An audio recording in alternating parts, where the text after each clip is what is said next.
दोस्तों, आप सब जानते हैं कि ईरान ने स्ट्रेट ऑफ हॉर्मुज को बंद कर दिया है।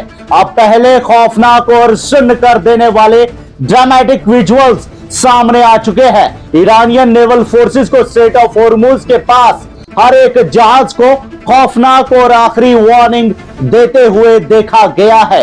हुक्म साफ और सख्त है, दुनिया के सबसे मसरूफ तरीन और खौफनाक मैरीटाइम कॉरिडोर से दूर रहो, वरना अंजाम के जिम्मेदार खुद होगे। ये फुटेज सोशल मीडिया पर आग की तरह तेजी से वायरल हो चुकी है। ये तबाहकुन कदम ईरान की तरफ से इस स्ट्रेटेजिक वाटरवे के फॉर्मल ब्लॉकेड के ऐलान के कुछ ही घंटे बाद सामने आया है, जिसने पूरे गल्फ में कशीदगी का एक बारूद का ढेर खड़ा कर दिया है।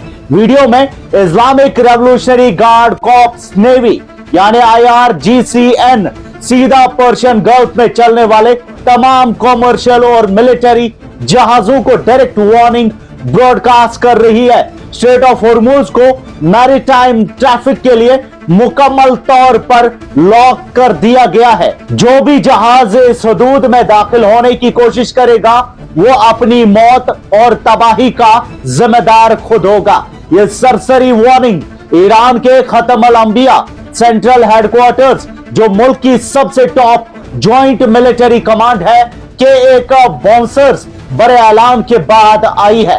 तेहरान ने अमेरिका पर बड़ा धोखा देने का इल्जाम लगाया है और कहा है कि America recently signed memorandum of understanding के तहत अपने वादों से मुकर गया है, जबकि दूसरी तरफ साउदर्न लेबनान में इस्राइल की मिलिट्री मशीन लगातार आग बरसा रही है। ईरानियन मिलिट्री का सख्त दावा है कि लेबनान में इस्राइल के ऑपरेशंस, वहां उनकी मुसलसल फौजी मौजूदगी और बार बार सीजफायर की खिलाफ वर्जियों ने यूएस और ईरान के दरमियान साइन होने वाले अग्रीमेंट की पहले ही क्लॉज की धज्जियां उड़ा दी है। ईरानियन ऑफिशियल्स ने गरजते हुए कहा कि इन हालात ने उन्हें ये शदीद कदम उठाने पर मजबूर किया और ये तो उनका सिर्फ पहला जवाबी वार है। 15 जून को यूएस प्रेसिडेंट डोनाल्ड ट्रंप और ईरानियन प्रेसिडेंट मसूद पेजेश्कियान के दरमियान ये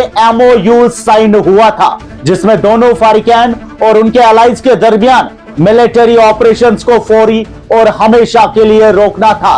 पहले क्लॉज के तहत सीजफायर को लेबनान तक फैलाना था ताकि उसकी सॉवरेनिटी का एहतराम किया जाए, लेकिन सब नाकाम रहा।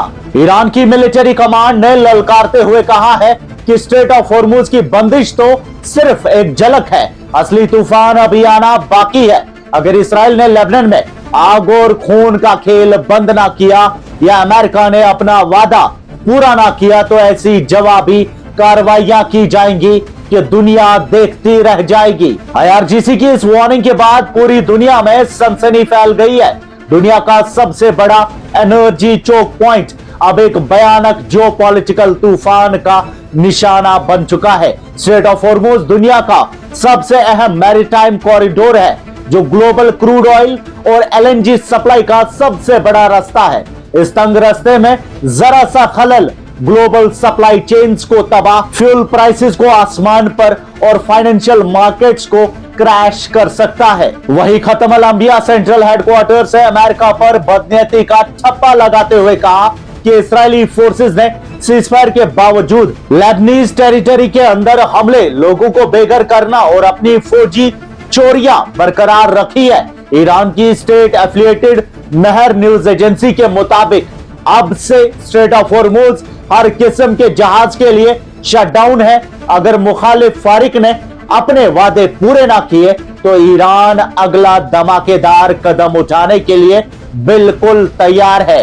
दोस्तों, टेंशन आसमान पर है और स्ट्रेट ऑफ हॉर्मुज इस वक्त एक मौत का कुआं बन चुका है, जहां से दुनिया का अगला बड़ा महाज शुरू हो सकता है। आपकी क्या राय है कमेंट्स में हमें जरूर बताएं। मजीद न्यूज अपडेट्स आप तक पहुंचाते रहेंगे। फिलहाल के लिए इतना ही, शुक्रिया।